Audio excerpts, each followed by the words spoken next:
Are you a chess player? I try to play. Mostly I organize chess. Oh, So really? And I organize a Scholastic Kids League oh, here in just the like area. me. Well, I don't organize leagues and stuff, but essentially Bruce hired me at Browning and Trinity, the first two Manhattan schools, and Little Red Schoolhouse, where Josh Waitskin was in the Little Red Schoolhouse. And there were like 6, 6, and 11 kids in those programs. And I made it really like exciting because I was playing, internationally and stuff. So I took the kids to the nationals in my first year, Mhm. and the parents were like amazed at what chess offered them.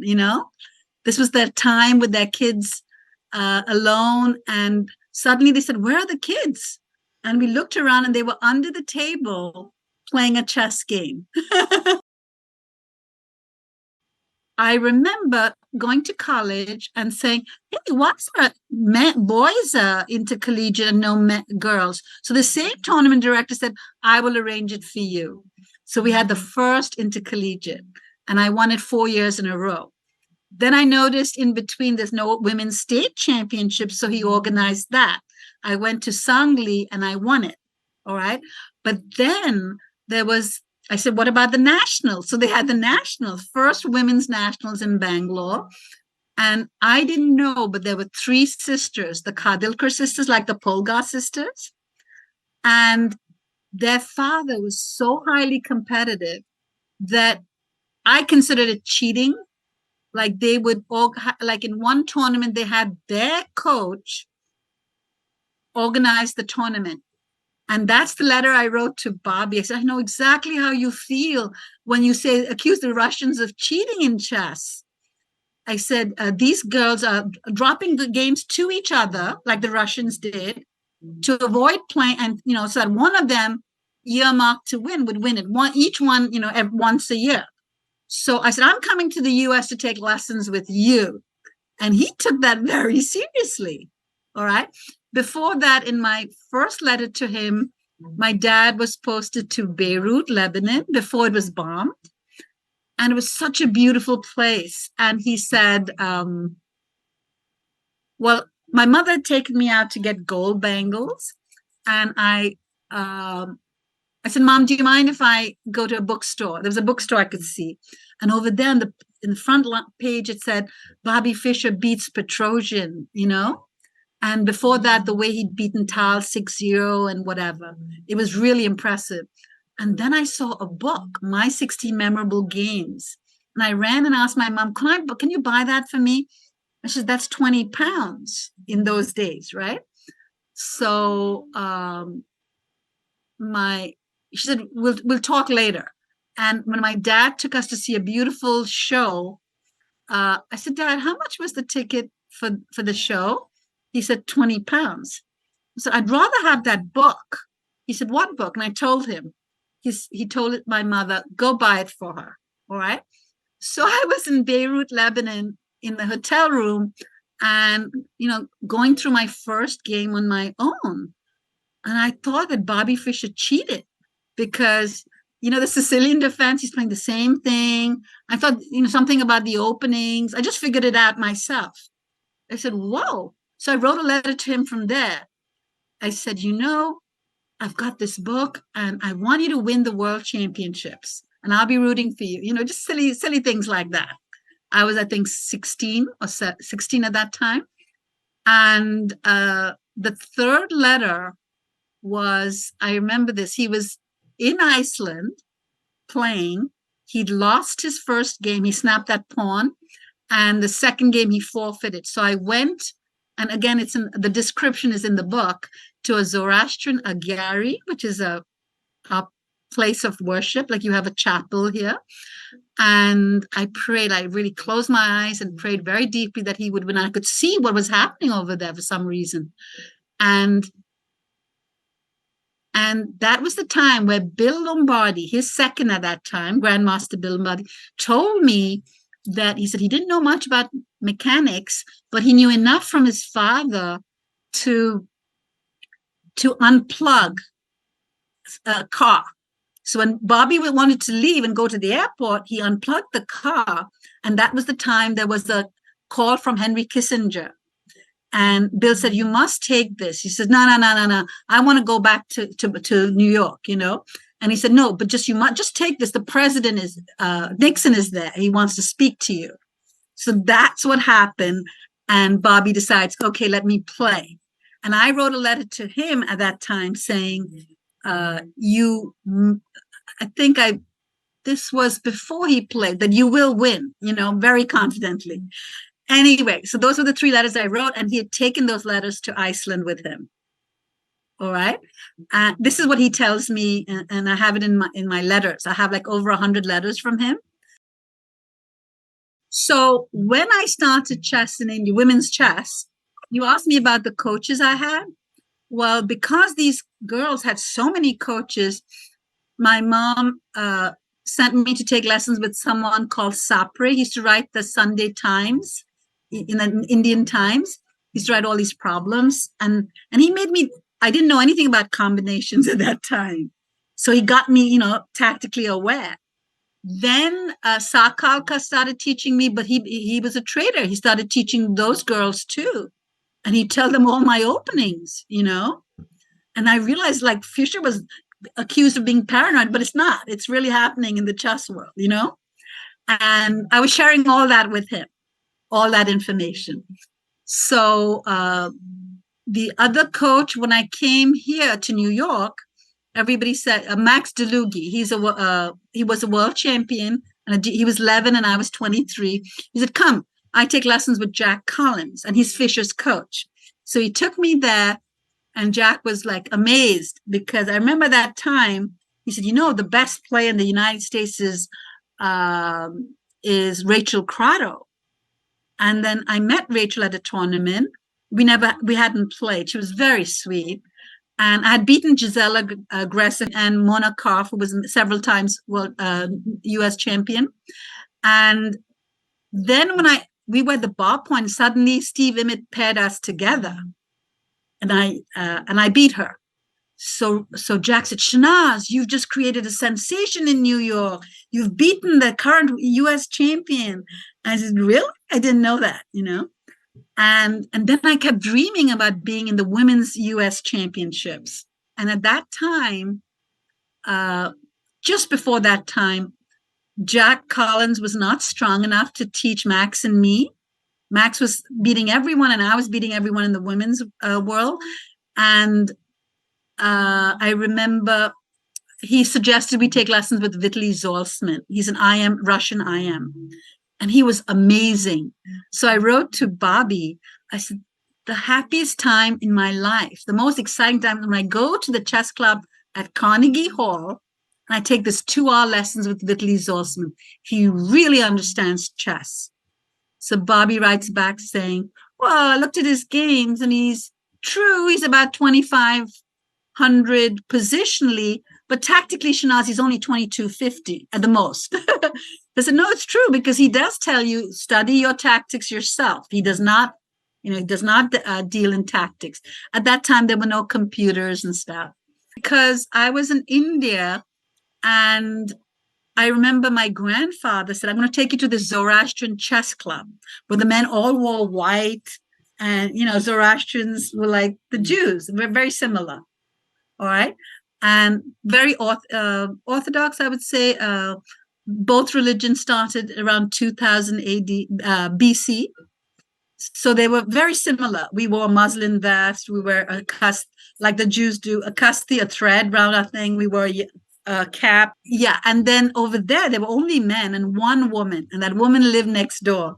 So she would let me stay over there, rest in between rounds, And I was put in Swiss B. There was a Swiss A and a Swiss B. In Swiss B, the first year I won the whole tournament, and everybody was so impressed. So I graduated to Swiss A. And at that time, I was in Beirut. And when I studied those games of Bobby Fischer, it was like my dad and I were very level. But he was a pilot flying all over the world. And when I started studying those games, I started beating him. because I played the Sicilian, but I didn't understand when he played E4 and I played C5. He didn't follow through the way Bobby's books said, but I would muddle my way through it. And he said, "Oh my God, what have I done? Bought you this book." He was just teasing me. And you talked about the letters that he took with him. Did your friendship Yeah, continue after that? yeah, sure. So what happened is I came to the US and I kept asking everybody about Bobby. I played the action was at the McAlpin Hotel before I came. And I know this because Frank Patchouli, a friend, Long Island chess friend, said he went there and he saw Fischer there. Fischer came and he saw him for the first time. He was so excited that he shook hands with him and stuff. Then it switched to the Roosevelt Hotel. Okay. And that's where I started playing and met all the younger chess players like Michael Rowe, John Fedorowicz, all the Michael Wilder at that time. Joel Benjamin was very young. So we were all playing in the same tournaments.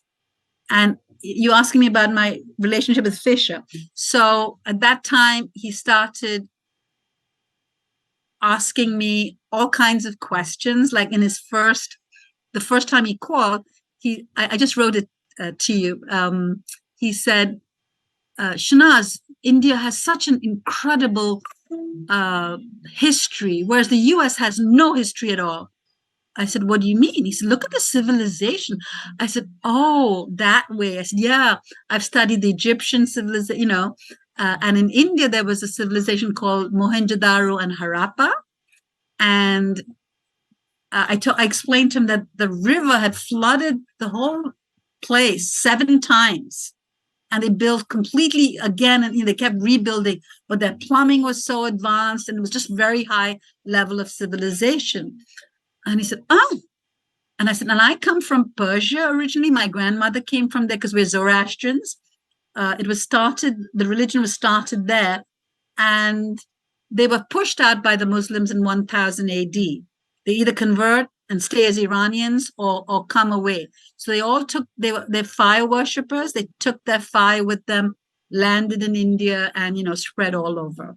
So he was very fascinated by that religion. And he said, "What kind of religion is that?" I said, "Well, it's just another healthy religion." But I didn't know he was so obsessed about the Jews at that time when we first started talking. About the second conversation we had, I said, "Bobby," I said, "I feel you have a problem." And he said, "Yeah? What kind of problem?" I said, "Well, some men womanize too much." And I mentioned someone. And some men gamble too much. And I mentioned my friend's husband. And some men drink too much. That was my ex-husband at that time. And I said, "You have a problem." I said, "What's that?" I said, "You're paranoid about the Jews."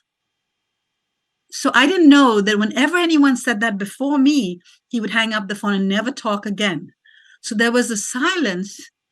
And he said, "Do you think I should see somebody?" And I said, "No," because I wasn't used to therapists. So in America, everyone has a therapist. In India, nobody, is exposed to that. I said, "No, just talk it over with a friend." I didn't realize that he picked me. He anything I said, he was very literal.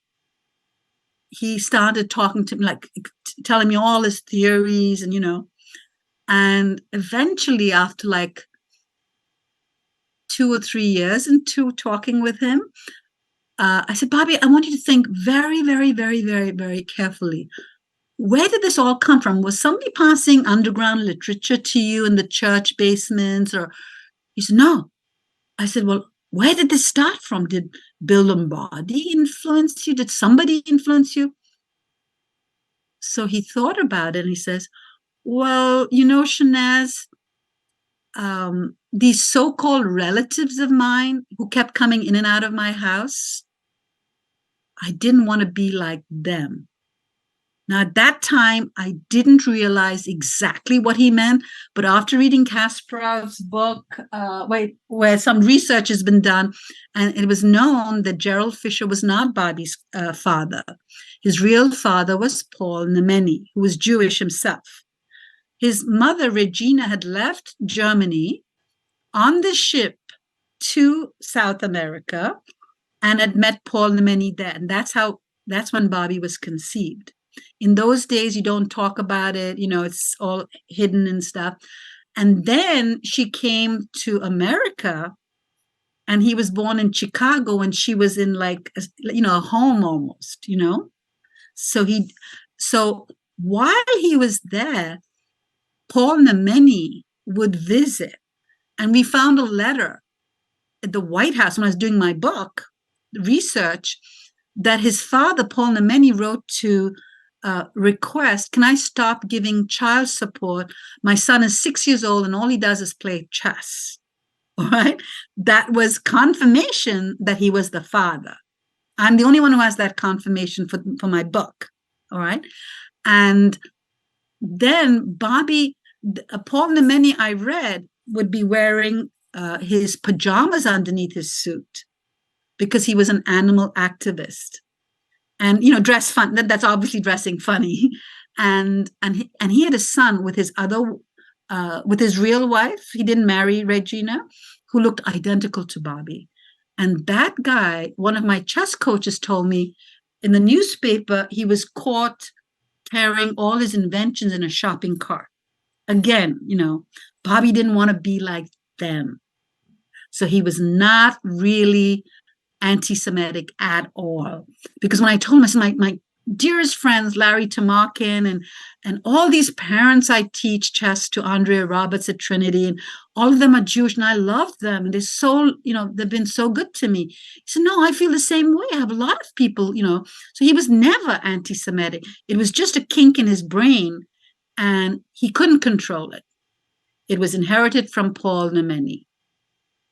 End of story, He's very literal. He's very innocent and very literal. He'll never, say something and not do it. So I would ask him things like, Bobby, why did you make all that fuss before the World Championships, He said, Shernaz, you know that I don't care about money. Money burns a hole in my pocket. I said, then why did everybody thinks you were very greedy at that time. He says, no. He said, here's what I thought. I said, basketball players were earning so much, baseball players were earning so much, and here was chess. They just have like $200 and $300 for a monthly, weekly tournament, and I wanted to make chess in POW with all of that. So really, he was really thinking about everyone else. He was capable of doing that. And any question I asked him, he was very, very sweetly and open about his answers. And it all made sense. For example, when Lady Diana had died, he was actually that time outside of Yugoslavia. He'd gone to Hungary, and there was a possible match with the Polgar sisters, right? He was visiting them at that time. And he said, I told him about Lady Diana, and he said, oh my God. And then he was so shocked. And then he calls me back. And he said, Shernaz, I figured out what happened. Now, this is his mind, going, whirling around the Jewish conspiracy theory. He said, wow, do you know that it costs only $100 to have a mine put in, but $400 to remove it? So Lady Diana didn't like it that these young children were getting, blown to smithereens. So she was raising money to have them removed, and the Jews didn't like that. I laughed on his face, and that's ridiculous, But that's how he would think. Do you understand? Yeah. And I would just clearly say it's a kink that he inherited from Paul Nemeni. Paul Nemeni, they say, was very argumentative at his workplace. All right.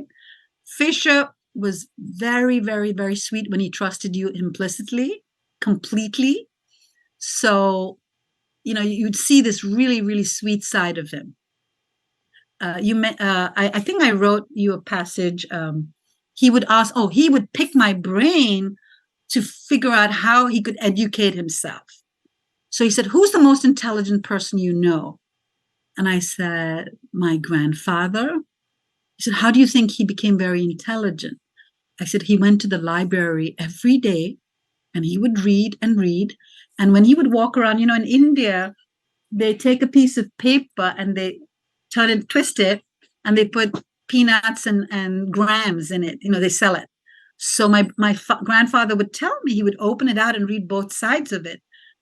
So he did everything I told him exactly that way. All right. He started going to the library every day and telling me about the books he was reading. And the only thing is, he wouldn't read normal stuff. For example, I wrote to you right now. What is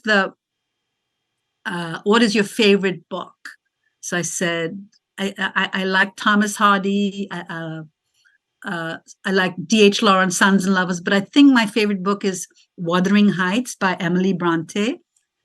And I said, Emily, her sister Charlotte wrote a lot of books, and she was very famous. But she only wrote one book, but it was so full of passion. And he says, why do you like that book? So I explained him, Then he says, what is the line you like best from the book? So I told him what I wrote to you. There's a line where Catherine Earnshaw tells her maid Nellie, my love for Linton is like the leaves in foliage. Time will change that. But my love for Heathcliff is like a rock. Nellie, I am Heathcliff. So he said, So I presumed he would go and read the book. Instead, he comes back to me and says, I saw two movies and two different versions of it. Right? So he got the gist of it. And it was very funny. And then we were writing silly letters to each other. And I said, hey, Bobby. In one of the scenes, he said, what is the best scene you like? I said, well, there's the scene where he's so devastated that she has died that he has a coffin built for her and keeps one side open and builds a coffin ready for him on the other side with one side open. So he says, whoa, so that they could be friends forever, right? I said, exactly. I said, Bobby, should we agree to be buried next to each other when we die? And he said, let me think about it. And then I have a letter which says, I don't expect to die for at least another 180. I expect to live at least 180, because he thought he discovered something about the teeth. Remember all that fuss they made about him expecting the Russians to be doing things with the fillings in their teeth and stuff? That wasn't true. He said, no, that's all rubbish. He said, everyone lies about me. I said, well, what was the reason? He said, well, I read when I started going to the library, I read that if you don't do anything, if you keep your teeth natural, after you're about 104, 105, it'll regrow. Your teeth will regrow. So that was his way of thinking, And then he said, about that morbid suggestion you made, right? Both of us being buried together. He said, I'll agree to it. So he agreed that we'd both be, who thought he'd be dead and buried in Iceland, but he has that in writing, So we went in that direction. And then the way he would analyze my games, right? Well, in the first letter he wrote, I have it on my phone, but I remember it. He and I both had photographic memories. So I said, Shernaz, you've got an incredible photographic memory. I said, but so do you. He said, why do you say I have? I said, I read in a book when you were in Iceland, you called up one of the grandmasters and his daughter picked up and spoke to you in Icelandic, and you repeated the whole conversation to someone else, another grandmaster. That shows you have he said, yeah, that's true. Both of us have a photographic memory. And then to fast forward, I was playing in chess tournaments all over, like in Dubai, in the Olympics. And he kept calling me and saying, Shernaz, you have to arrange for me to come there. I'll come there. I said, how do you expect me to do that? He wanted me to tell Campamanis to arrange that. But so I said, okay. So I did. I knocked at his door and he gave me a bottle of whiskey to give to my US players. And he said, I would love that. I will arrange that. So I said, Bobby, he said, yes. He said, but tell him to write me a letter of invitation. Now I'm playing in the Olympics. I don't have time for all this nonsense, right? So he said, I'll tell you what, Shernaz, I will dictate the letter to you. So in my book, I have the letter he dictated to me saying, I, so-and-so, invite you to come to out of the auspices of the chess federation, in no capacity for that, but you will pay me $50,000, of which 5,000 advance and 10,000 advance, 5,000 to cover his travel expenses and all that. And then I was telling him, Bobby, have you packed your bags? So he said, what do you mean? I said, well, if I'm preparing all this, are you ready to come? I said, go to New York and get some nice clothes. Because when I saw him before the Olympics, he trained me in Los Angeles. First time I saw him, he was wearing the same pants that, the Life magazine, there was this picture of him kissing a flower and with a pony and stuff. The most interesting thing about our conversation, him and me, was he told me he got this letter from Manuel Aaron. Do I know anything about him? I said, oh, I know that one of his games against you is in your My 16 Memorable Games. And I know Manuel Aaron really, really well. He was the president of the Indian Chess Federation. And I saw him I met him in Madras a few times. So he said, can I trust him? I said, yes. He said, he's Jewish. I said, doesn't matter, Bobby. I said, in India, So then he said, I got a letter inviting me to play Anand in Dubai. So I said, Bobby, there's a reason you're not playing chess. He said, what's that? I said, you have Claudia Makarov represent you, and she's not a chess player. She doesn't understand, and she's presented you in a very crass way. And he said, what do you mean? I said, well, she makes you charge $3,000 to open a letter and $10,000 to meet people. And I just feel, she'll never know how to complete arranging a tournament. So he said, would you do that? And I said, yeah, actually, I'm off in the summer because normally I was working a lot. I had 24 schools and 3 kids at that time and all that. And he said, hold on, I'll call you back. He goes and calls Claudia and says, you're no longer representing me. Shernaz is. I didn't know he was doing that. So he calls me back and says, okay, let's do this match together. So I remember telling Bruce after lesson at Trinity, he said, Bruce, what do I call myself? I can't call myself his manager because nobody can manage Bobby. He said, let me think about it. And he does his usual looking around. And he says, how about you're his representative? So I said, I like that. So I said, Bobby, I can be your representative. So I said, okay, first thing is, he said, I'm going to send you the letter. All right. He sends me the letter. It's printed in the book. Then he says, you know what, Shernaz?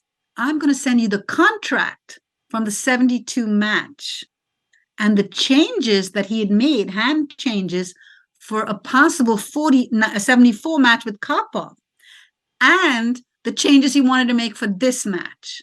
So here's a contract from 72, the original contract, and all his hand, scratch. It was like so cute. If you look at it, you start laughing. So, oh, this is so typical Bobby. He didn't want, I can send you a copy of it. It's really interesting. All right. So he didn't want anyone getting, for sketches people made of him, he wanted a percentage of that. And, typical Bobby. All right. So then he said, I want you to contact Manuel Aaron and ask him. And I want you to contact Anand. So I said, fine. So I called up Anand. I found out Anand's phone number, and and his father picked up. And he says, no. I don't think this is a good idea for my son because Bobby hasn't played chess in like 19 years. At the time of the match, it was exactly 20 years. And if Bobby loses, which he should lose, my son, it won't make my son look very impressive. And if my son were to lose, that would ruin his career. So, I just kept quiet about it. I didn't tell Bobby that. And then I get a call from Anand directly. And he said, Shernaz, forget what my dad said. I will play Bobby at that time, the shuttle had burst, there was an accident with the shuttle. Tell Bobby I'll play him in the shuttle up in space, or I would play him in a submarine at the bottom of the ocean. But I would love to play him and tell him what's more, I would like him to win. I would be rooting for him. He's my idol. So when I told Bobby that, he construed it all wrong. He said, "What? Do you mean he's going to dump his games and dump the match to me?" I said, no. I said, just like all of us, all of your fans all over the world would do anything to watch you play again. He said, really? Really? I said, yeah, I'm telling you. Anand feels the same. He wasn't being, fresh or anything disrespectful. Then I said, okay, so how much money will you be playing for? He said, go find out how much money the two cheaters. He called Karpov and Kasparov two cheaters because he would prove to me that some of their games were prearranged. He would say, look at the informant, page so-and-so, this informant. So I said, okay. So he said, what do you think is happening? And in the game, Karpov was black and Portish was white. He says, you see, Portish was one of Karpov's seconds. And what do you think is happening? So I looked at it for literally 10 seconds. I said, something's happening on H7. He says, see, Shernaz, you're 2186. At most, I think you're like 2250. All right. Your strength is 2250. You found that in less than 30 seconds. Do you think Portish could not have put Karpov away in that position? I said, no, I hear you. And he made me look up, and he had given me, he kept sending me presents, very sweet, a chess set, a pocket chess set, exactly like the one he carried, all right, in leather from Germany. I said, get that chess set out. Look at the position. He would, that's how we would talk chess. So I said, I didn't know how to use the computer at that time. And I called up Adam, a friend of mine who wrote the Princeton Review. And he said, I said, can you look up how much they got? And he said, they got exactly 1,010,000 and change. And he told me the change. So I called up Bobby and I said, that's what they got. He says, well, I want 10 cents more than them. So I said, Bobby, it doesn't look good that you're playing for 1,010,000. You should be. He said, no, what should I do? I said, you should be playing for at least 5 million. Yeah, you're right. Make it 5 million, Then he told me the second condition for this match, you have to understand, is I've invented this chess clock. All right. In those days, we didn't have time delay. It was his invention. And he sent me this whole chart of all details. I said, I don't understand this. Can you explain it to me? So he said, you remember when you were in Philadelphia, you told me you, Anand, and Max DeLugi were, Anand said he finished his game in 22 minutes. Max said he finished his game in 11 minutes. And you're like me, you think very fast. You finished in 7 minutes. I said, yeah. He said, well, you should be rewarded for using less time. And he was explaining to me in that way. Do you understand? Like the increment? The increment, yeah. Okay. So the second thing was the clock. He said, I've invented this. He said, I want you to write a letter to Seiko. So I didn't know how to contact Seiko. Adam did. Adam did everything related to that. And he wrote, and he sent me a copy of it. I sent it to Bobby and saying Shernaz Kennedy is representing Bobby Fischer and he would like you to produce this. They were very excited about it.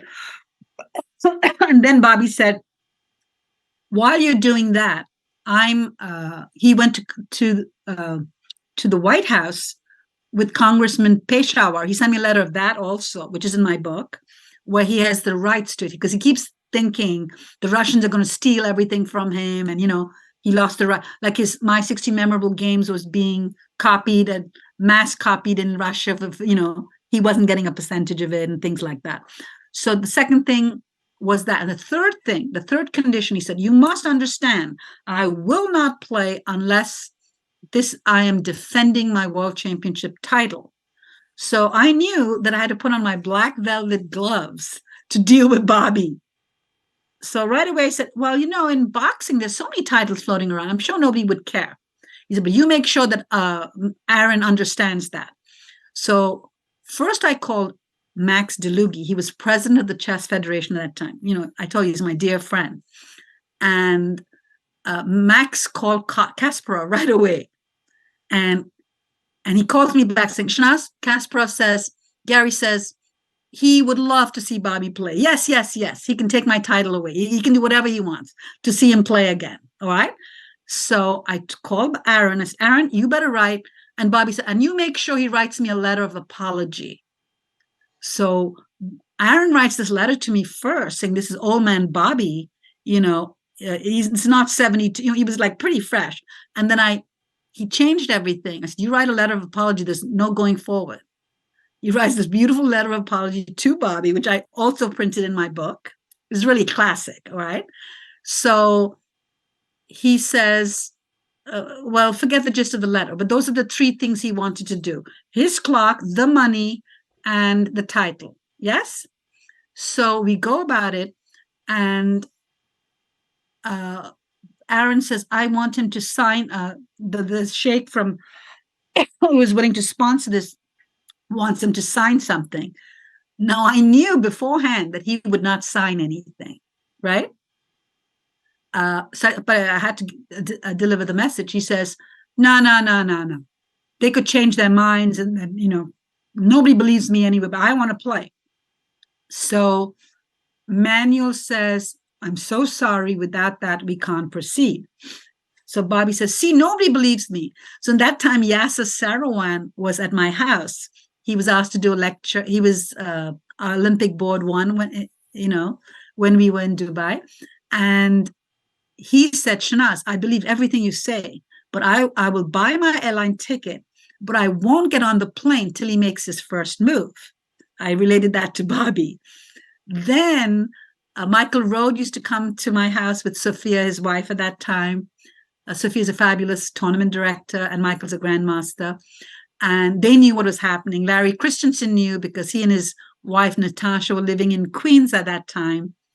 And they'd once asked me to babysit their cat, Vasca, So everybody knew this was happening. And then then he said, Shernaz, I said, Bobby, no matter what happens, you have got to play this match. He said, yes, let's promise each other that. And then I got pregnant again, and I was really throwing up like crazy. And I thought I had to go to the hospital. I was dehydrated, and and he said, I said, I can't come with you, but no matter what, you have to play this match. He said, he said, you're brilliant in every way. You're brilliant, but you always let me down, I said, but I can't help it. I can't travel this way. In the meantime, things would happen while I'm on the phone. I said, oh, Bobby, my mother's calling. I said, Mom, I'll call you back. Bobby's on the line. So she said, can you just ask him one question? Can my canasta friends come? Because Dubai is only half an hour away to watch him. I said, Bobby, can my mother's friends come to watch you? He says, tell your mom, I'll make sure she has front row seats for all her friends and her. But tell her daughter's not allowed in the playing set. I said, what do you mean? That's highly insulting. We're just being silly. And he said, no, you would distract me. I said, then don't ask me to, I was joking also, don't ask me to analyze your adjourned games. So he said, Shernaz, have you forgotten that I stopped all adjourned games? And I remembered that. He had, you know that? We used to, after 40 moves, we would seal our move in an envelope, and this envelope would be sealed, and then you continue the next day. But then he proved to the world that the Russians would cheat. They'd have 30 analysts at a tournament. They would have none, right? They would learn them, and then it gets so exhausted in a long tournament. So he stopped that, all right? All that was going on. And what else can I say? Well, the match. So then he said, Shernaz, there's this girl from Yugoslavia whose father has come up with the money, but there's a problem. It's not to play Anand, it's to play Spassky. So I said, Bobby, between you, me, and the lamppost, only about 200 grandmasters know the difference between Anand and Spassky, all right? And all I want is for you to win the match. Because I found out that in 72, when Bjorn Borg was really famous with his tennis, he lost. He didn't even make it to the quarterfinals. And Mark Spitz, he'd gotten 5 gold medals at that time in 72. He also tried to come back, but he couldn't. All I want is for you to win. That's it. So I said, it's okay. And then he started describing Spassky's biceps, and he's actually a good guy. I said, no, he is. He's fine. Just play. That's it. And you need to win. That's it. So I said, okay, now, do you want me to send Roman Zinzindashvili to prepare you? No, I don't. So I could ask Larry Christensen or John Fedor. All of them are very loyal Americans, And he said, no, I don't need that. He said, but I do need something from you. Could you ask Max DeLugie if he could get me a computer from the Chess Federation? Call up Max, consider it done. And he made it happen. Then he said, Shernaz, at the back of Chess Lies is Chess Life in Review, right? Mm-hmm. He says, there's this picture, open it up, and there's a picture of this man who has all this software. Could you call him up and ask if he can meet me someplace and give me, the latest software? So in the meantime, he said, Shernaz, this is amazing. You should get yourself a computer. You should do da-da-da-da, in the meantime, he was calling, I allowed him to call me collect because he had no money. All right, poor fellow. And I said, no, I don't have time. I'm just, so busy with my 3 kids and working and cleaning the house and cooking and all that stuff. I'm trying to play chess. So I don't know how to, I didn't know how to use the computer at that time. He said, this is amazing. The things that the advantage chess players have now. And he was just telling me about his obsession with the computer. So he trained himself and he got, back into chess. And then I said, are you excited about playing? And he said, not really. No, he said, no. I said, why am I doing all this for you then? I said, why are you playing chess? Why, he kept quiet. And I realized, I said, it must be about the money, right? He kept quiet, but that's what it was it. But I didn't realize that he was very literal. I told him that my ex-husband currently, but at that time my husband, had told me we could get divorced if he ever drank again. He was drinking very obsessively. And I just told Bobby that. So in Bobby's mind, he drank again. That means we're getting divorced. Do you understand? Mm-hmm. I didn't think, And when I told him I was pregnant and I found out I was getting a son, he said, well, that's not always a good thing. And I said, what do you mean? And he said, some women abuse their sons. So I was like, I just, didn't say anything. And I was worried about what might have happened or what he's thinking about. I never asked him what it was. And so the match was going on. And then he said he'd call me. I had this experience. Once before, in 72, when he was playing in Iceland, I went and prayed that he would win, all right? And I was very sincere, and I really, really prayed with all my might. And that whole description is in that chapter. At this time, I remember praying that he would play again, no matter what. This is what he needed. Nobody believed him, and I believed him completely, You won't believe it. 2 or 3 days later, Adam calls me and says, Shernaz, did you hear? He signed the contract in Sveti Stefan. I didn't know because I was so sick. He said he would contact me after the match. All right.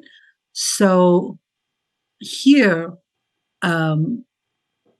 there is an underlying thing that is really classic, where Bobby didn't understand the word jealousy.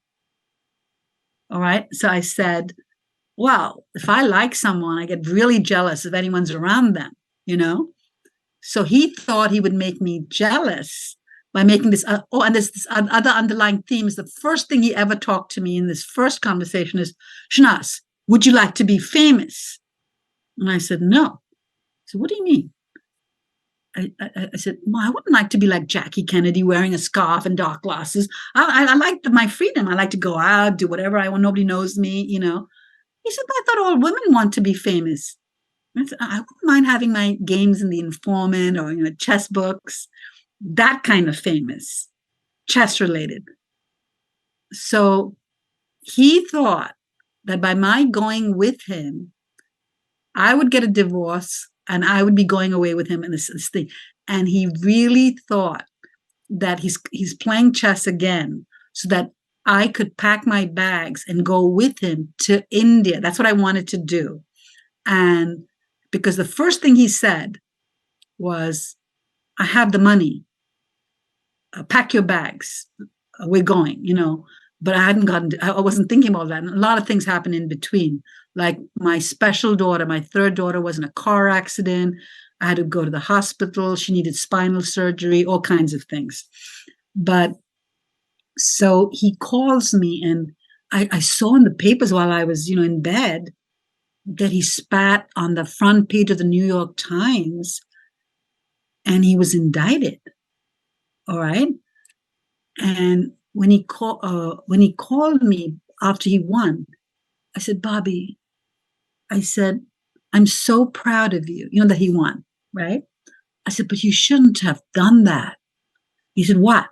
I said, you spat on the, you know, you can't be disrespectful. So he said, I shouldn't have? And I said, no. And I quoted in my book, there's a line from Antony and Cleopatra where he says, you know, she said, you shouldn't have followed me. You know, she retreated and he followed her, you know. And I remember, and there's also a line which says, his head's decline and your comfort bears the rescue. So he was kind of upset at what had happened to him. And I said, Bobby, the US isn't against you, but you just can't do that, you know? He says, well, what do you think I should do now? He's asking me if I could ask my uncle, who was the field marshal of India, to fly a private plane and pick him up and bring him to India. He asked me if my brother could do that. My eldest brother was flying private planes for the Tata family. All right. I said, no, we can't do that. We just can't do that. And then I said, but I tell you what I think you should do. I said, Pal Benko is in Hungary. Go from Yugoslavia to Hungary. And the Polgar sisters there. He said, you know, I was thinking the same thing. I said, your next match should be against Judith Polgar, because she's made it to number 8 in the world. That'll be wonderful publicity for women's. So he did exactly that. And he said, but can I trust Pal? You know, I said, no, you can trust him. He is very trustworthy. And, you know, he knows you for a long, long time. And we would talk about Pal and stuff. So he went there. He used that as base. And he went, and then he didn't trust something that Zuzá Polgar said. They were being sponsored by the American Chess Federation or something, all right. And he didn't like that, so he dumped that idea. But typical him.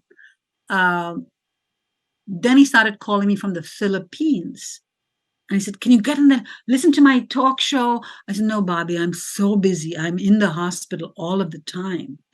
And then he gave me all 7 of his cell phone numbers, because before he could only contact me from home. I didn't have a cell phone. All right. And so I would be in the hospital and come back. And he said, "I'm trying you all the time. Where have you been?" I told him. So he understood.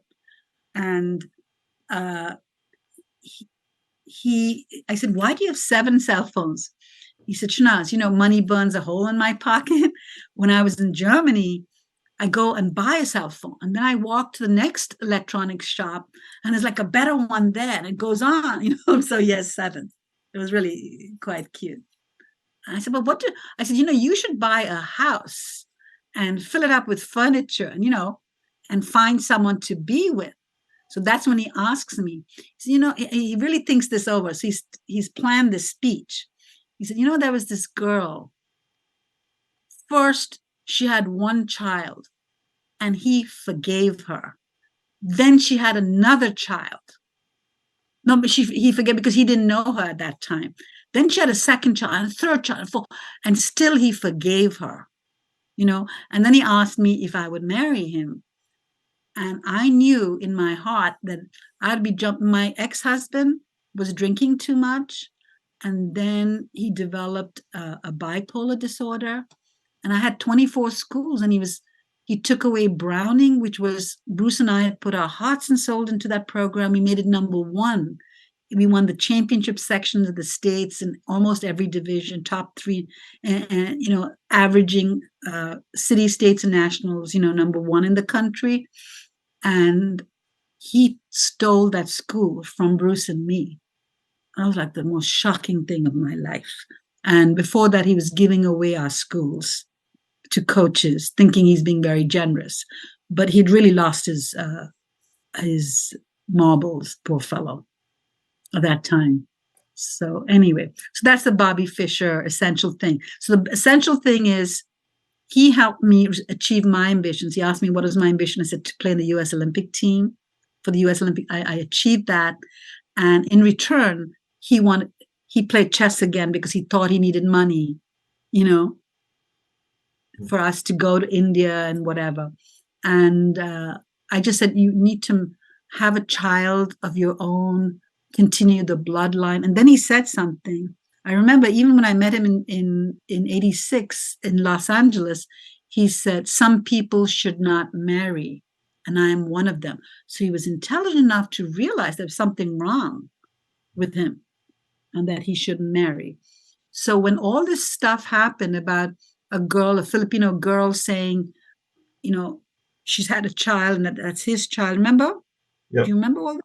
Yeah. And they dug up his grave, which is so disrespectful, to take the DNA to prove that it was not. I was the one to say, adopt a child, have a child, but, find someone to marry. So what happened is he was in a jail in Japan. And at that time, another Japanese friend of his, when I asked him, he said, no, I don't want to marry her. All right. But he married her because they thought that's the way he could get out of jail from Japan. In the meantime, Bill Lombardy had gotten all the Americans, top people, to figure out a plan to get him out of jail. And they found this expediting treaty when Iceland, they will allow you to go.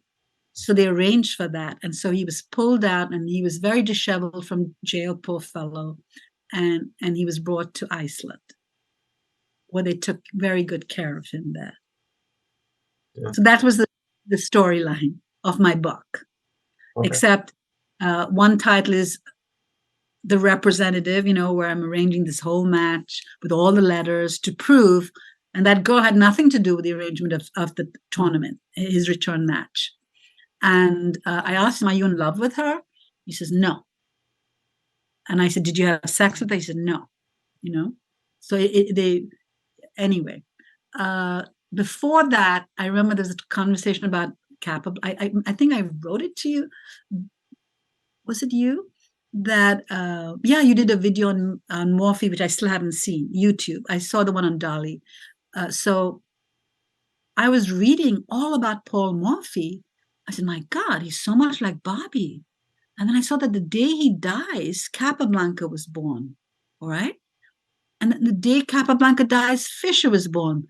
So I just connected. I said, it could be that you're reincarnated as Paul and then Kappa and then you. So I jokingly said, maybe you were Alia. No, don't ever say that. He didn't like that at all.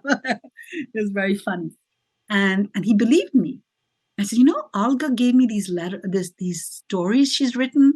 Can I read it to you? Can I send it to you? She wants me to give it to you. No, please don't give it to me. I'm always moving. He was from one hotel room to another.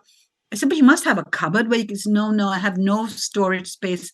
As it is, all my stuff is in storage. And I want to give you, you said Jamie likes my daughter, second daughter was a horse riding champion. I'd like you to give you all the knights I've been given as presents and his score sheets and small things like that, turns out that while he was away, indicted, not allowed to come back, he called me and he was in tears that his mother died.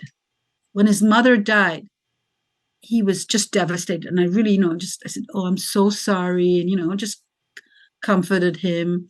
And then literally 5 months later, his sister dies. And she says, do you know what they've done? Everything in storage, I prepaid them to pay every month, and they didn't do it. And now it's being sold on eBay. And I'm so upset, So I called up a few, Roman Zinzindashvili.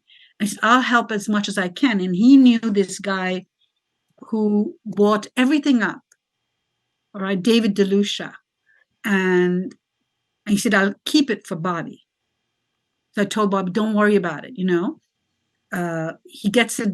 So David DeLucia has his harmonica that he used to play when he was young, all his score sheets, all his, maybe my letters to him. I don't. Oh, one of the very, very sweet things happened. He said he was with Miguel Quinteros. Miguel is a grandmaster from South America. That was his closest friend. He said, Shernaz, something terrible, terrible happened. I said, what happened? Are you okay? He said, well, we're in Las Vegas, and someone stole my bag. I said, Bobby, this is what you do. You buy the exact same bag, everything that you had, the shirt, whatever, and replace it. No, you don't understand. You don't understand. It had all your letters. I said, oh, that. Don't worry about that. You don't understand. These are the first 3 letters that I took with me that's when it came out. And I can never replace that. It was like so sweet. I said, I could write you many letters, I just like, whatever. So that was basically the story. We had a really, really close friendship. He had said in like 3rd or 4th or 5th letter that there was this book, this movie that he kept watching Indian movies. And, he said, there's this movie, Sirsala, with Amitabh Bachchan. He liked that actor. He's an Indian actor, very, very much. He said, I love the way he talks and stuff. And the storyline is that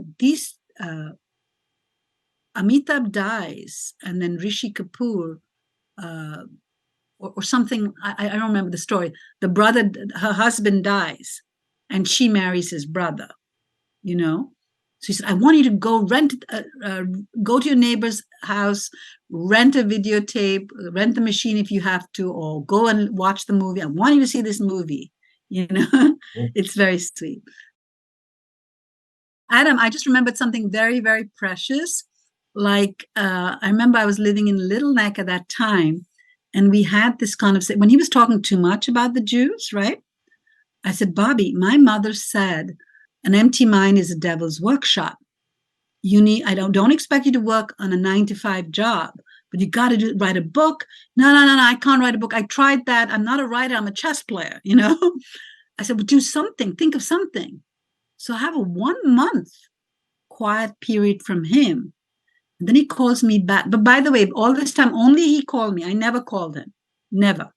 Only during the match, he gave me all his numbers, his home, and I was calling him also. We were calling like 7 times a day at that time. So he says, I did what you told me to do. And I said, what's that? He said, I have 3 inventions. All right.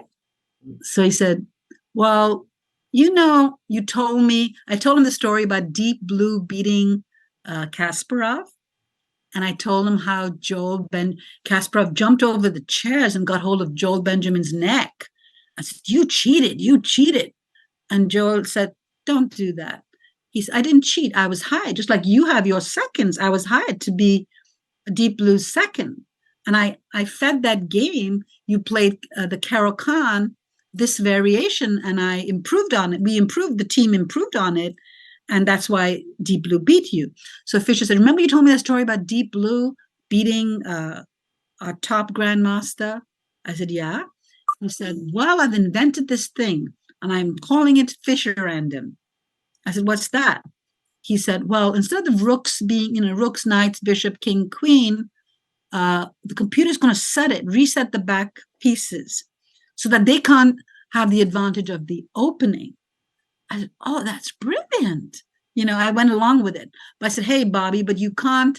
I said, there's in Webster, when someone waxed gray, she wanted everyone else to wear white wigs, all right, in the Duchess of Malfi. And I said, just because you don't want to keep up with opening theory doesn't mean that we're going to stop chess. No, it has to be stopped the way it is. It has to be. I made all the rules for chess. He's telling me, he's trying to convince me. I said, no. I said, this could be an addition, a different dimension. Little did we know, Adam, that the computers are so sharp that starting in a starting position, they could outplay you much easier than with the openings. Do you understand? Mm-hmm. That middle is very strong. So that was one thing. I said, what's the second invention?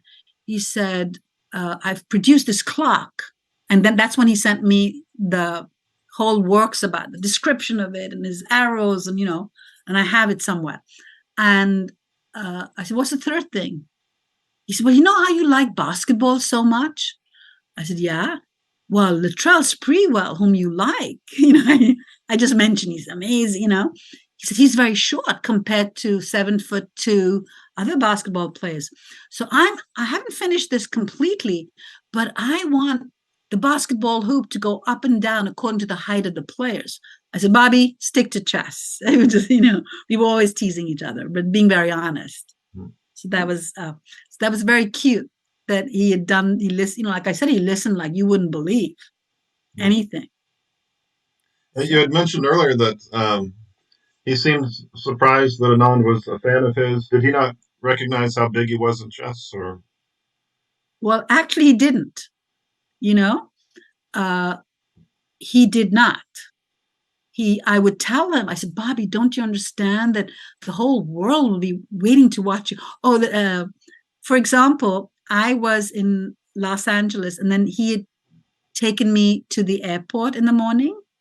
And he said, I'll go put your bags in storage. I didn't know about that. And while he had gone, an Australian was talking to me because we were playing chess on his little pocket chess set. So the guy said, I said, this is Bobby Fischer. He said, you're kidding me. I said, yeah, but don't say anything, I told the guy that. So when Bobby comes back, I introduced him to him. He said, he was a great fan of yours. And he was like, he shook his hand and whatever, right? So I said, do you realize that everyone knows about you all over the world? And, you're such a icon. And he was very, very unpresumptuous about that. That's interesting. You had talked about Bruce Pandolfini and Josh Waitzkin, and I had read that he didn't like the movie taking his name, or the book, I guess, first. Do you know much about that? No, yeah. And then he told, okay, so at that time, when I was helping with his comeback match, this was 91, 92, Paramount Pictures called me and asked me if I would be the technical director for the movie. So like too many things going on in my brain. I'm helping Bobby with his match. And so I said, Bobby, what should I say? He says, you must know what to say. I said, what's that? Click. That means put the phone down, Huh? He said, basically said, you can't represent me and have anything to do with these people. And especially because Fred Waitzkin wrote something about him, which he was almost in tears when he said that. He said, Shernaz, he insulted me. He said, I wore my tie like a noose around my neck. Was that probably the source of it? Just something that Waitzkin's dad had written? Yeah. Oh, yeah. Everything is, if someone writes something negative about him, it's like curtains closed, Sure. Yeah. That was another pattern. It started off in his 12-page first letter where he talks to me about Jack Collins. And he says, I will not, he listens to other people. Yes, he taught me. He was not my teacher. Carmine Negro, I dedicated my first book to Carmine Negro. He was my first teacher. And he says, and he disrespected me when he sided with a Jewish Mayor Koch against me about something. Jack might have been trying to get him a ticker tape parade or something, or a match in New York or something. And something went wrong there. I said, Bobby, you got to learn to forgive. You can't just one small thing with a friend. So he didn't know. I said, what do you mean forgive? So I explained what forgiveness meant. I said, the prayer, our Father, forgive us our trespasses as we forgive those who trespass against us. So he kept using that as a theme, just like jealousy. He didn't understand. I realized when you're autistic, you can't see all these, you don't know the finesse of certain words. All right. So then it was Bill Lombardy. And I asked Bill, I said, Bill, what happened? He said, well, Shernaz, it's not fair on me. Bobby had made me promise that I wouldn't write about it. But then I got married, and some magazine offered him $20,000 to write an article. He said, I didn't write anything bad. And I listened to Bobby, and Bobby says, yes, but I told him not to write about it, ever, ever. And he promised me. But he did it. He broke his promise to me, you know. I said, you got to learn to forgive him. I said, Bobby, he was your, he was your second. No, he wouldn't talk to him. But in the end, when he was in Iceland, he was always very interested in what was going on in Bill Lombardy's life. And I was the intermediary because Bill would come to my Christmas parties, to Thanksgiving, you know. And when he got married to this lovely girl, he would ask me, describe her to me. So she's very cute. She wears her hair in a ponytail and, very pretty girl. I really love her. And they come to my house for meals and stuff. He was interested in that, but then he did get back. He did get back to Bill in the end, which was good. And he even listened to me about Paul Benko and the Polgar sisters and whatever. Oh, and then he would do some silly things. Like if I mentioned, I was so impressed, next to you, I think Romans International is the most talented player on U.S. soil. He calls Roman and he has a, meeting with him, but he doesn't let him tell me that he's done that. Yeah. And same thing with Larry Christensen. I told him I was so impressed with his aggressive style and stuff. So he calls Larry. And then Larry told me on the plane to the Olympics in Dubai, he said, I did speak to him. I said, you did? And I was wondering, why did he say, he was convincing me that Larry does not have a magnetic personality. And I told him he did. And I said, well, how does a woman feel when she thinks a man has a magnetic personality? I said, what do you mean? He said, how do you feel when, so I just told him, I explained how a woman feels. He doesn't understand these basic things. It was very sweet. So the one thing that comes across in everything that he said, all our conversations, letters, is with chess, he didn't need anyone. He said the only book a chess player really needs is The Informant.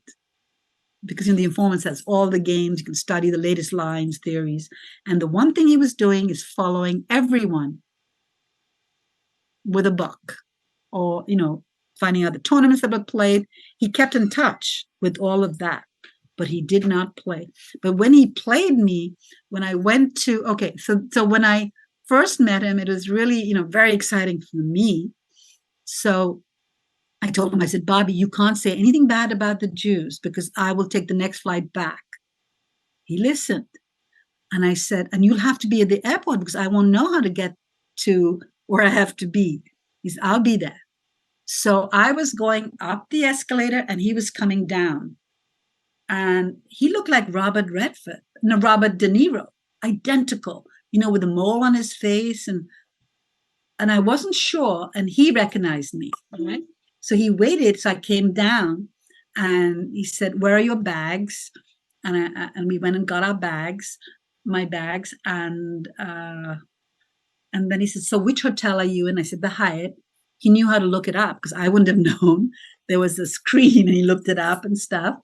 And then it was classic. This chapter, I actually asked Michael Road to help me write it because I couldn't think like a man.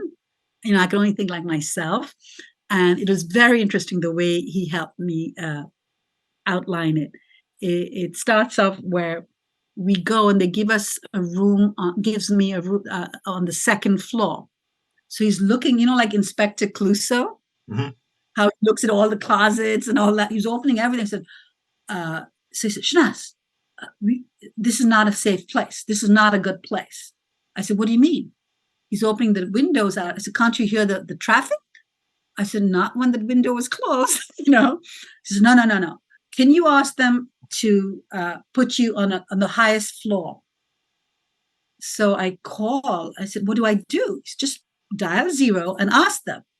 So I dialed 0. So he was still looking around. I said, this world champion Bobby Fischer, and he's training me before the Olympics. And he asks for a room in the highest floor. Would it be all right? I'm really embarrassed. No, don't worry. We'll do that. Do you want us to send someone to take your bags? And I asked Bobby, he says, no, So he helps me with the bags and we go to the 7th floor. Don't you see the difference? It's so much better. I said, no, not really. To me, I said, oh my God, am I going to be dealing with this? The whole, everything from the 72 match, worried about this and that. And I was like, oh my God. So I said, okay, Bobby, I got to do the one thing that I've always wanted to do, always dreamed about doing. I got to play you chess. So I whip out a vinyl chessboard, and I remember the silver clocks with the red buttons. I thought that was the best looking at that time. Maybe you're too young. Anyway, so I had all of that, and no, I can't play on this. I said, what do you mean? He said, I'll be back. So funny. So I said, where are you going? He said, I'm going to get my chess set and my clock. So I didn't know. It didn't occur to me to wonder how he's going to go there. So he takes a bus and he goes there. And, so while he's gone like 2 hours or 2 to 3 hours, I said, you know what? I better shower. I better iron all my clothes.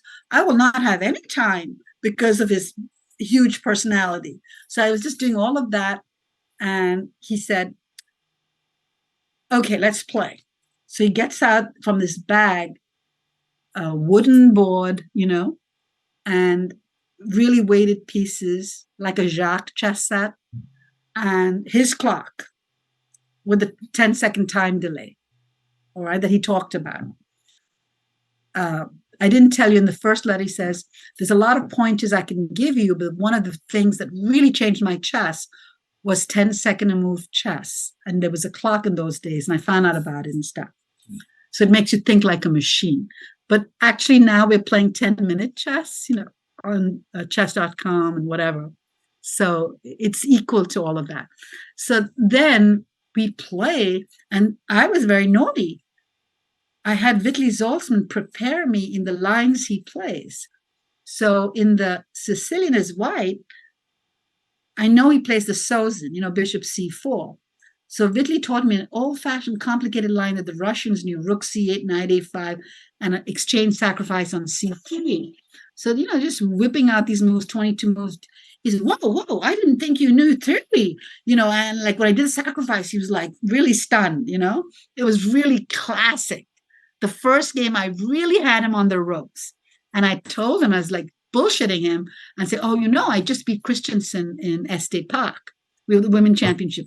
He gave me 5 minutes and he took 1 minute. And I beat him in the Benko's Gambit. So I was like so eager to beat him, but it's impossible. So after he wins like 100 games in a row and telling me what to do, and I say, hey, Bobby, aren't you going to give me one draw? So he says, why? Well, I'm going to tell these kids that I teach chess. I can't tell them I lost. It's so embarrassing. I've done, I lost 100 games in a row, It's really funny. Then he said, come on, let's go to eat. So we went in a cab to Los Angeles, to someplace, steak. He said, what do you feel like eating? It's a steak dinner, Bruce and I always had a steak dinner. So that's what I like to eat. And it was really nice. But he said, go back. You've forgotten your sweater. It gets chilly at night. So I remember going back, getting a sweater, and he waited for me. Then the next day, he said, I'll call in the morning and we'll have breakfast together downstairs and we'll continue preparing. So I was getting really hungry. So I went down. I said, he'd figure it out, and I ordered myself something to eat. And he came like so upset. He thought he said something about the Jews, which he hadn't, and that I'd left. He said, you can't do that. You've got to write a note saying, I've gone down to eat for breakfast. You got to let me know. There was no cell phones in those days. He said, I'm so sorry, but I thought you'd figure it out. So anyway, we had breakfast together. And like a kid, not only did he want breakfast, he wanted to have his dessert, ice cream, and, And then he says, come, today I'm going to take you to show you South American lifestyle and whatever. And there's an open fair, but his little paranoia, little ways, like when I had my camera to take pictures, he said, don't want you taking pictures of me. I said, okay. So I was taking a picture of a fire thing, and his reflection was in that. He said, do you see that? I said, no. And it was so funny. And then when we went shopping, he was very human. I had 3 girls at that time. So I said, I have to get something for Priya, something for Jamie. No, actually 2 girls, Priya and Jamie. No, it was 86. Elizabeth was born in 87. And he helped me pick out gifts for them. It was very sweet. Well, everything about him was really, really very human, very kind. He was not paranoid. Well, except for the Jewish thing, which I convinced him that was wrong and stuff, and he never did it again. He never spoke about it again. But when he gets wound up, it's almost like a defense mechanism. It has to babble out, and that's what happened in Iceland. He shouldn't have said anything. He shouldn't have spat on that letter, What are your thoughts on why he didn't defend his title, or did he ever talk about Karpov or anything? Oh yeah, absolutely. That was one of the first questions I asked him, and he told me the exact details. He said, Shernaz, he called Karpov the untalented coward, and I said, why would you say that? He said, well, I had a meeting with him after the match, and I convinced him that we shouldn't play under FIDE. We should just play a private match. We'd fundraise, we'd get the money for it. And he was all excited, and he agreed. Then he goes back to Russia, and under the pressure of Russia, he wasn't allowed to play that match. All right. And Karpov's style is a lot like Petrosian's. Everything was preventive moves. So he's not flashy like Alyakin, like Fischer, like Kasparov, all right? His style is preventive moves. So he might consider that, untalented, according to his judgment, and coward because he didn't play that match that he promised to play. In Fischer's mind, anyone who says something, promises, gives his word, and breaks that is like unacceptable. Well, what happened is once Roman called me and said, Shernaz, I need to ask you a big favor. There's this man who is in Wall Street, and he wants to buy one of your Fischer letters. He'll pay you 25, 35,000. You could use it for your family. I said, no, I can't betray Bobby. But Roman, when he came to my house, I said, but Roman, you're my friend. I can give it to you. So I gave him a letter that was totally nothing personal, just, it was a letter about pilots. He thought that they were an unimaginable breed, it was just something very objective about pilots. And so he gave it to David DeLucia, and David had it. And when David wanted to buy all my letters and all my things, he said, I'll give you a copy. I said, could you give me a copy of that? Because I wasn't thinking. A lot of the letters I gave to kids saying, oh, you could sell it for $5,000. If they did a lot of reading and books, I just thought I send them his autograph. I cut the bottom part, not realizing how important it would be. You know what I mean? There was another very funny story about the Fischer book. All right.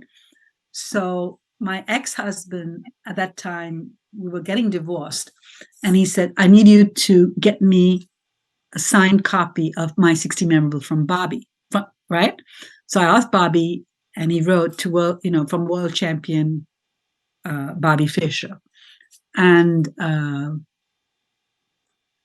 during the time I was working and we were separated and stuff, I was teaching in a church basement on Madison. And when we were coming out of the room, a guy says, oh, these are little Bobby Fischers. So the girl was Hannah Druckenmiller. Her father, Stan Druckenmiller, was the brains behind George Soros, brilliant man. And he would fly us in his private plane all over to tournaments and stuff. And she said, we're going to see Bobby in Yugoslavia.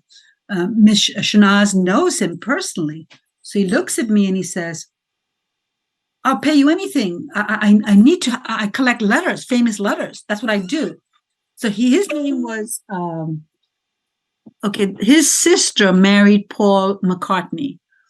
All right. So she's a good friend of mine, Nancy Chevelle. And this guy was John Chevelle. So I said, no, I'm not going to sell anything. So I was walking away. I said, I could give you front row seats to the Knicks. So I turned around and I said, what? Because I loved the Knicks at that time. I said, okay, I'll give you an autograph. So I meet him and I cut just Bobby's name, thinking that should be enough. He said, no, I want the whole letter. I said, I can't give you a whole letter, So then I remember that book that Bobby had signed for John, and it just said John. It said John Kennedy. He says, I'll give you that. I'll give you a book with his signature on it to John. He said, that'll do. So I gave it to him. And for my divorce, my ex-husband said, I will not give you the divorce until I get that another copy or get that book back. So I said, oh my God, I didn't know what to do. So I call up Nancy Chevelle and say, Nancy, I really have to ask a favor. I can't get my divorce unless I get that book back. Tell your brother, I'll give him he wants a letter. I'll give him a letter, a full letter. So he agrees to meet me and he has the book. I give him a letter, right? And he said, I'll give it to you on one condition, you marry me. I said, oh my God, this is getting ridiculous. He was just joking, the whole situation. But I got the book. So now I keep the book on my shelf, right? With my other chess books. And before the divorce, my attorney on Madison Avenue says, you better bring the book and I'll keep it safely, right? So I forgot that I'd taken that book and I'd put it safely in a drawer, right? I forgot that my ex-husband had dropped off another book. And I put it was in the same place. So I just grabbed that book. And in the train, I said, let me just look at it. I couldn't find the signature. And I said, am I losing my marbles? I just, and then, something happened with the change trains and I forgot about it. So I give it to my lawyer and she keeps it. So at the end of the settlement on this big table where we're doing all this negotiating for the divorce, and the husband says, and here's the book that we're all talking about. So everything is signed and he says, but I don't see his signature anywhere. Am I losing it? So then I said, oh my God. And my husband said, ex-husband said at that time, ex-husband says, see, she tricked me. This is what she does. And I started crying and I said, no. I remember I put it in call my home. My daughter Priya's babysitting and your mother's there. And my mother-in-law was there with the kids. She said, you're not allowed to call your children about anything. So I said, oh, but then ask Joel, ask your mother. She can, ask Priya to look for it. So she did that and they found it. Thank God. But it's like, so many things happening. And during a divorce, it's like, oh my God. It was so hysterical. So I got my divorce because of that book. What you said that your book was delayed in publishing because of COVID. When do you think it'll be out? No, well, tomorrow, his name is Pete Tamburo. He is the editor for American Chess Magazine, which has won an award 12 years in a row. And I said, Pete, I've edited it completely. I've had a professional person, because this is a memoir, every line had to be fact-checked.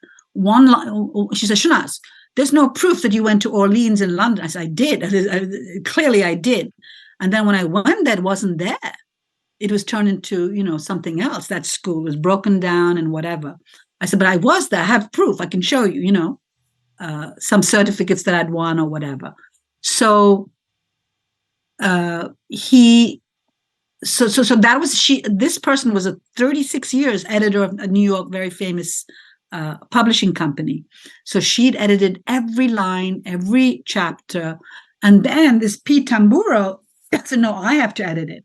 So he edited it. And I said, I'm done with all this editing. It's done. All right. So the book is ready. So tomorrow we're going to have this conversation. And I just said, Pete, just get a contract ready. All right. And if not, if he can't, he said, no, you must only publish it with us. We want to publish it. Because he's read it and he thought it was amazing. He said, this will change history because nobody knows that I planned the whole match for him. Except Romans, in one of his videos, he says, Shernaz planned the whole match. She was his only friend who he trusted completely. You know, I've seen that video. I have a copy of it somewhere. So hopefully it'll be done. I really wanted to get it published. And then a kid, I taught chess to Warren Elgort when he was 5. He was taking some Zoom classes with me, with a group of people. And he said, Shernaz, I'm going to finish my master's in movie directing and producing. And I'm telling you, this is clearly Hollywood material. I said, no, I know. All my friends, everyone says the same thing. And because it was very well, like chapters, titles, everything done completely. And he says, but the material is so fascinating. I said, thank you.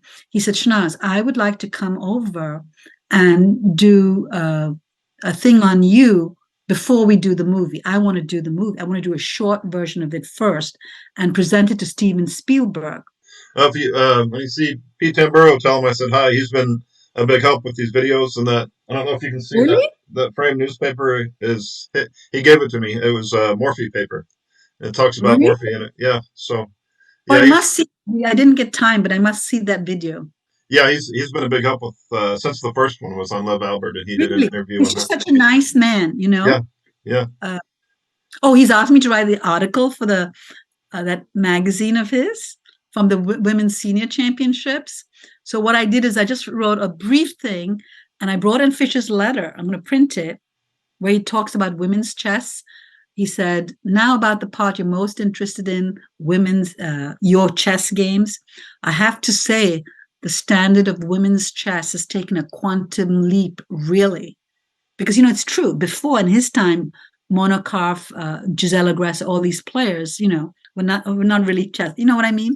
And then came Rachel Clauder, Diane Savride, Ruth Donnelly, Ruth Herring, all these younger players, and Ivana Jezerska, Alexei Rudolph, and Dolly Teasley from New York, right? Mm-hmm. And he was very impressed with that play. And he wrote in that letter, but I like your games the best. Even when you were losing, about to lose, you were like a tiger held at bay. You know, just very sweet things. Right. Everything. Yeah. And then at the end of that, he's always just like me. We're brutally honest. He writes, but there's a lot you don't know. All right. And his first lesson, he said, okay, you remember your game against Linda Mahan? Now, who? I took lessons with Vitaly Zaltzman, with Lev Albert, you know, just briefly, some end games. Everybody, Lena Yudasin, who was number 5 in the world. But the best coach of all time is Kaidanov, Gregory Kaidanov. He was board 1 for the U.S. Olympic team. Amazing. He just talks about chess. He doesn't talk about openings, anything, you know. He makes you really think like a real grandmaster. What will your book be called? Well, here's the thing. I initially called it King's Indian, and Michael wrote, and everyone said, let's stick to that, because Bobby Fischer played the King's Indian. He was the king, and I'm the Indian. Okay. So you know, yeah. And that was the title and whole. Then I asked Bruce, after it was ready to be published, I asked Bruce just before COVID, I said, Bruce, close your eyes and really, really think of the best title. And he came back with BF, my BF. That was not just Bobby. He said, Shernaz, if someone goes to Barnes & Noble and sees this title, he'll be intrigued. He'll open it and say, and when he sees it's Bobby Fischer, you know, they'll be fascinated by that. It's a little bit of intrigue and, you know, and Kimberly who was with women's chess. She said, but I think of it as my boyfriend. I said, but Bruce said it could be my best friend. Priya is a mother. She's now a single mother of 5. Okay. All right. Yeah. Struggling very hard, like me, working 3 jobs. Jamie has a house in Vermont with 12 acres of land and lovely husband, 2 girls. She's pregnant with a 3rd. My 3rd child is Elizabeth. She's special. And we learned. In fact, Bobby was so sweet. When I told Bobby about her, he kept saying, "Ah." I said, Bobby, I realized that for everything, every milestone, I have to pray. So he sang this song, "All You Need Is Love." Hmm. It's actually on a YouTube. I said, oh my God, that's the song he sang. So you're saying, I said, all she needs is love. She doesn't need material things. She, it was so hard to potty train her. It was so hard to get her to walk, to talk, but she's doing everything. She's the best. She goes to a special school, a program called ACLD, and she can't read or write, but she's the happiest child you can imagine because we try to make her really feel, do the best we can for all 4 of my kids. And I really, treat her really, really with all our love and affection. And Bobby was so sensitive to her. It was very amazing, very sweet to hear. He would talk to Priya, to all the kids. It was very sweet, his interaction with them.